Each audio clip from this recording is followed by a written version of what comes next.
পরের আবদারে আজকে বানিয়ে নিচ্ছি চিলি চিকেন। ওর তো চিকেনের সব কয়টা আইটেমই খুব পছন্দ, কিন্তু তার মধ্যে সবচেয়ে বেস্ট হলো এই চিলি চিকেন। আজকে অনেকদিন পর প্রায় চিলি চিকেনটা বানাচ্ছি। মা আজকে দুপুরে মাছ আনতে গিয়ে চিকেনটা এনে রেখেছে, বলেছিল সন্ধ্যায় আজকে চিলি চিকেনটাই করে দিও। তার জন্য দেখো চিকেনটাকে খুব ভালো করে ধুয়ে নিয়ে দিয়ে দিব অল্প লবণ, আদা রসুন বাটা আর একটা ডিম। আর দেখো দিব 2 চামচ সয়া সস আর 2 চামচ চিলি সস। এখন একটু মিক্সড করে নিয়ে দিয়ে দিব গোলমরিচের গুঁড়ো। তারপর দিয়ে দিব অল্প পরিমাণে কর্নফ্লাওয়ার, ওই মনে করো বড় চামচে 3 চামচের মতো।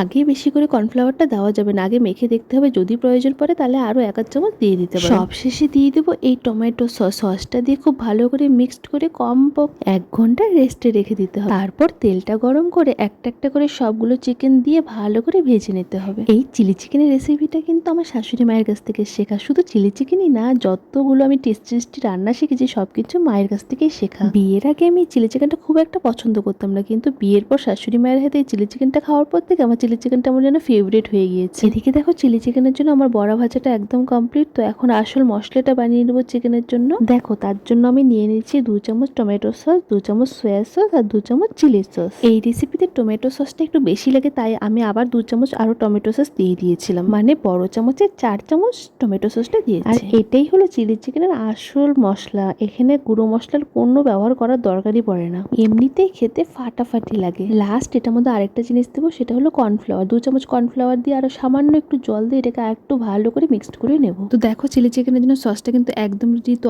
আর লাগছে কিউব করে কাটা পেঁয়াজ, ক্যাপসিকাম আর টমেটো। তো দেখো এখন আবার কড়াতে কিছুটা পরিমাণ তেল দিয়ে দেবো আগে পেঁয়াজ কুচোটা। এখন এটাকে সুন্দর করে লো ফ্লেমে 5 মিনিটের মতো ভেজে নেব। 5 মিনিট ভাজার পরে ওই যে আদা রসুন পেস্টটা করে রেখেছিলাম ওটা দিয়ে দেবো 2 চামচের মতো। চিলি চিকেনের সবজিগুলো কিন্তু এত ভাজার দরকার পড়ে না, আমরা তো তাও ভাজছি, কিন্তু রেস্টুরেন্টে যে চিলি চিকেন মানে সেটা তো শুধু তেলে দেয় আর উঠিয়ে নেয়। তো দেখো কিছুক্ষণ ভাজার পরে এরকম হালকা কালারটা চলে আসলে দিয়ে দেবো ক্যাপসিকাম কুচি আর টমেটো কুচিটা। আর এটাকেও এখন 5 মিনিটের মতো ভেজে নেব। এই যে রেসিপিটা দেখছো, এই সেম রেসিপিতে কিন্তু এগ চিলিটাও করা যায়। শুধু ওটা আমাদের ডিমটাকে ফেটিয়ে নিয়ে টিফিন বক্সে করে ভাপিয়ে নিয়ে পনিরের মতো টুকরো টুকরো করে এই একই রেসিপিতে বানালে ওটাও অসাধারণ লাগে খেতে। এরপর যেদিন এগ চিলিটা বানাবো সেদিন অবশ্যই তোমাদের সবার সাথে শেয়ার করব। তো যাই হোক দেখো সবজিটা কিন্তু ভাজা হয়েই আসছে। আর হ্যাঁ, একটু কিন্তু লবণও দিয়েছিলাম। এখন ওই যে চিকেনের পকোড়াগুলো বানিয়ে রেখেছিলাম ওগুলো দিয়ে দেবো। এই চিলি চিকেনটা কিন্তু ফ্রাইড রাইস, রুটি, পরোটা সবকিছুর সাথে কিন্তু অসাধারণ লাগে খেতে। আজকে কিন্তু আমরা চিলি চিকেনটা ফ্রাইড রাইস, রুটি, পরোটা এগুলোর সাথে কিন্তু খাওয়ার জন্য বানাই না, আজকে শুধু শুধু খাওয়ার জন্য বানিয়েছি, যেহেতু সন্ধ্যার টিফিন। এখন ওই যে কর্নফ্লাওয়ার আর সসটা মিশিয়ে রেখেছিলাম ওটা এখন দিয়ে দিই। তারপরে বাটিটা ধুয়ে সামান্য একটু জলও দিয়ে দিলাম, তাহলে গ্রেভিটা খুব সুন্দর হয়।